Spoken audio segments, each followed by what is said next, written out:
जीवन का वास्तविक लक्ष्य क्या है? सबसे पहले तो यही कि आप इसका करते क्या हैं। जीवन का लक्ष्य वही है जो आप इसे बनाएंगे। जैसे आप किसी दुखी मनुष्य के पास जाएंगे तो वह कहेगा कि उसके लिए जीवन का लक्ष्य प्रसन्न होना है। जो मनुष्य भूखा जी रहा है उसका लक्ष्य होगा कि पेट भरा होना चाहिए। अगर एक सन्यासी के पास जाइए तो उसका लक्ष्य ईश्वर को पाना है। यह लक्ष्य लोगों की भीतरी चाह, कुछ ऐसा पाने की चाह है जो परितोषप्रद तथा आरामदायक हो। वे एक प्रकार की सलामती चाहते हैं, सुरक्षा चाहते हैं, ताकि कोई संशय, प्रश्न, व्यग्रता या भय न रहे। हम में से अधिकांश एक स्थायी वस्तु चाहते हैं जिससे चिपके रह सकें। क्या हम जीवन को सीधे सीधे समझ सकते हैं, अथवा हमें अपने जीवन को अर्थ प्रदान करने के लिए किसी तत्व का अनुभव करना होगा? क्या वह तत्व प्रेम है? क्या प्रेम का एक कारण होना चाहिए? और यदि प्रेम का कोई कारण हो तो क्या वह प्रेम होगा?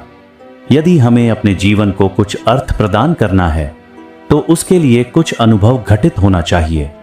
इसका तात्पर्य यह है कि जीवन अपने आप में महत्वपूर्ण नहीं है, वह वास्तव में ईश्वर की तलाश में खुद से पलायन कर रहा है। शोक, सौंदर्य, क्रूरता, क्रोध, क्षुद्रता, ईर्ष्या व जीने की असाधारण जटिलताओं से पलायन कर रहा है। यह सभी जीवन है।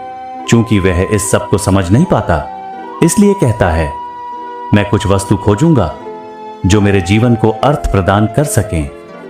आप इस बारे में ढेर सारे शब्द सुन सकते हैं, इस धरती की समस्त पवित्र पुस्तकें पढ़ सकते हैं, लेकिन वह व्यर्थ होगा, क्योंकि वह आपके जीवन से, आपके दैनंदिन अस्तित्व से जुड़ा हुआ नहीं होगा। क्या है हमारा जीवन? वह क्या है जिसे हम अपना अस्तित्व कहते हैं? दार्शनिक रूप से नहीं, सहज रूप से देखें तो यह सुख और पीड़ा के अनुभव की श्रृंखला है, तथा हम सुखों को पकड़े रहकर पीड़ा को टालना चाहते हैं। शक्ति का सुख, सत्ता की बड़ी दुनिया में बड़ा आदमी होने का सुख, अपने पति या पत्नी पर आधिपत्य जमाने का सुख, पीड़ा, हताशा, महत्वाकांक्षा के साथ आने वाली दुश्चिंता, महत्वपूर्ण व्यक्तियों की चाटुकारिता करके लाभ उठाने की कुरूपता आदि सबसे ही हमारा रोज का जीवन निर्मित होता है। मतलब यह है कि जिसे हम जीवन कहते हैं, यह ज्ञात क्षेत्र के भीतर स्मृतियों की श्रृंखला है। और यदि मन झात से मुक्त न हो तो झात समस्या बन जाती है। झात के क्षेत्र में कार्य करते हुए झात अर्थात ज्ञान, अनुभव और उस अनुभव की स्मृति।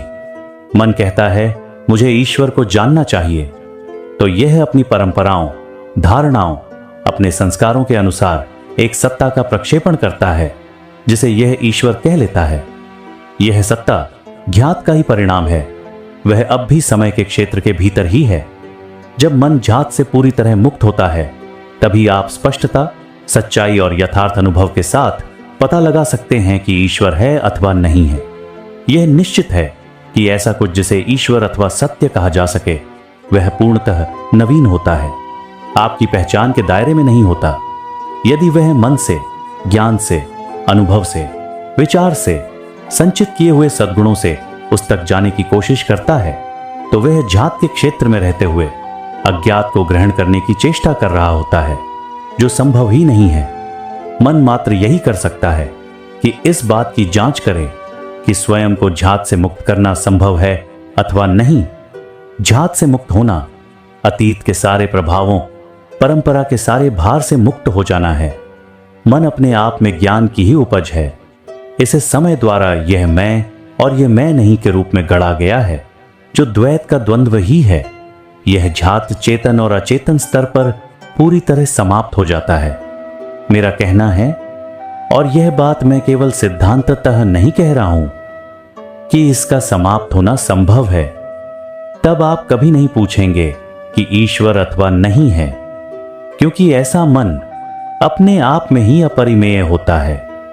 प्रेम की भांति इसकी अपनी चिरंतनता होती है।